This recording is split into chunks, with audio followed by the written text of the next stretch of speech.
Today we are going to discuss about how to calculate the number of atoms in a unit cell. For example, we are consider this is a cube.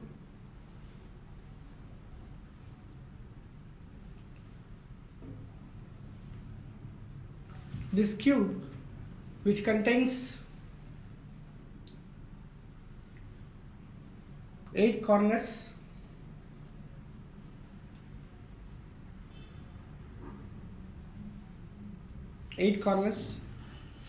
and one body centered and 6 faces.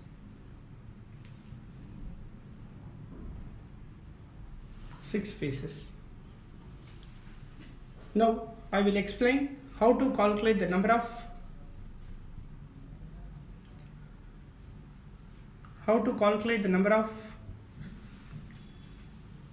atoms in a unit cell.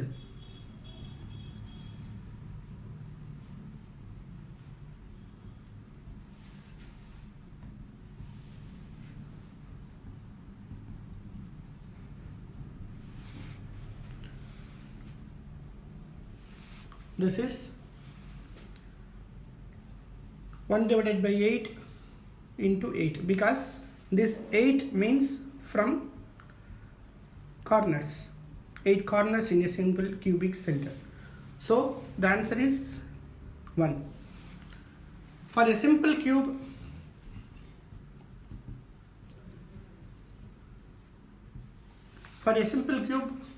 we have only one atom.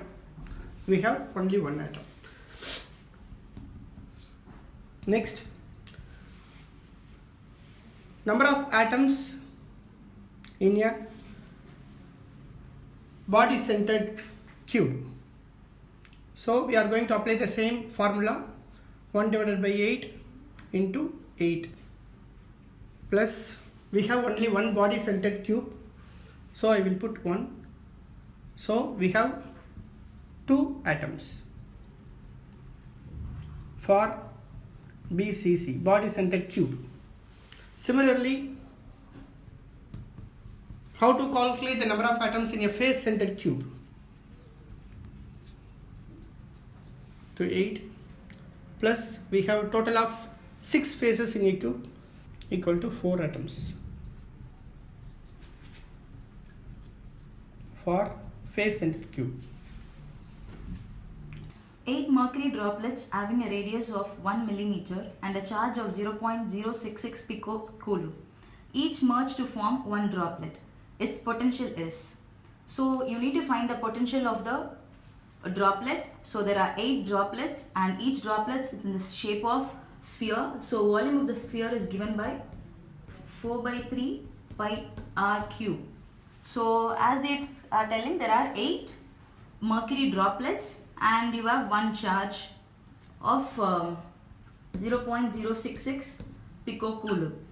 So what I'm going to do is 8 into 4 by 3 pi r cube, which is equal to, this is the mercury, 8 droplets of mercury that is given in radius small r, and another charge is given with capital R. So 4 by 3 pi r cube.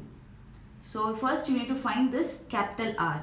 So by solving this, you will get R is equal to 2 millimeter. That is, capital R is equal to 2 millimeter. And the potential formula is given by 1 by 4 pi epsilon naught Q by R.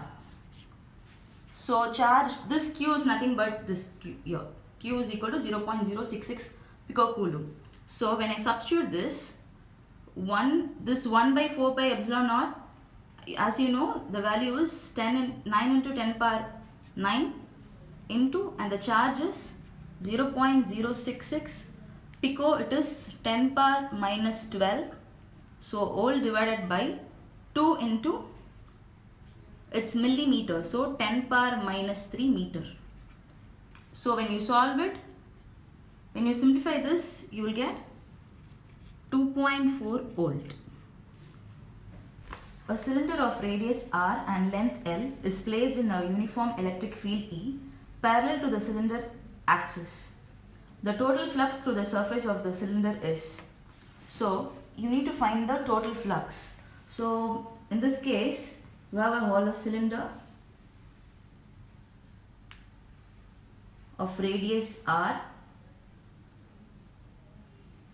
capital R, and length L, and it is placed in a uniform electric field like this. So you have three portions here. One is the curved surface and other is the two open surface. So what you have, the flux, let me consider this as A and this as B, and these are the electric fields. So in this part, the flux will be E into 4r pi r square. This pi r square is nothing but the area, and flux in this part it will be minus E into pi r square. So when I consider this curved surface, I have curved surface is equal to, from Gauss law, E ds cos theta. This theta is said to be, here you have the normal, you have 90 degree. So theta is equal to 90 degree. So cos 90 is 0. So this whole term will become 0. So when you consider the total flux, you have to add all these surfaces. This is A, B and other, this circular part. So phi A plus phi B plus phi C, that is the curved part, you have E into pi r square minus E into pi r square plus 0. So these two will get cancelled and the total flux is said to be 0. A beam of protons with a velocity 4 into 10 power 5 meter per second enters a uniform magnetic field of 0.3 Tesla at an angle 60 degree to the magnetic field. Find the radius of the helical path and also find the pitch of the helix, which is the distance travelled by the proton in a beam parallel to the magnetic field during one period of rotation. Mass of the proton is 1.67 into 10 power minus 27 kg. So whenever a charged particle enters a magnetic field with an angle theta, the velocity is said to be split into two components. One is the vertical component, that is the parallel component, and the perpendicular component. So for the parallel component, we have V cos theta, and for the perpendicular component, we have V sin theta. So for the finding the radius of the path, R is equal to M V sin theta by QB. So the given terms are, you have velocity V is equal to 4 into 10 power 5 meter per second, angle theta is equal to 60 degree, B, that is magnetic field, is equal to 0.3 Tesla, and mass of the proton is equal to 1.67 into 10 power minus 27. So when I substitute all these values in this equation, I will get 1.67 into the mass is minus 27 into B is 4 into 10 power 5 into sin theta. The theta you have 60 degree, so sin 60 is root 3 by 2 whole divided by 1.6, that is charge, 1.6 into 10 power minus 19 into, and B is, you have 0.3. So when I calculate this, you get 0.12 centimeter. So this is nothing but the radius of the charged particle.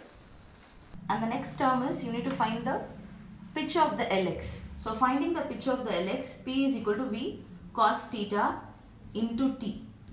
So T is nothing but the period of oscillation or the rotation. So T is equal to 2 pi v divided by v sine theta.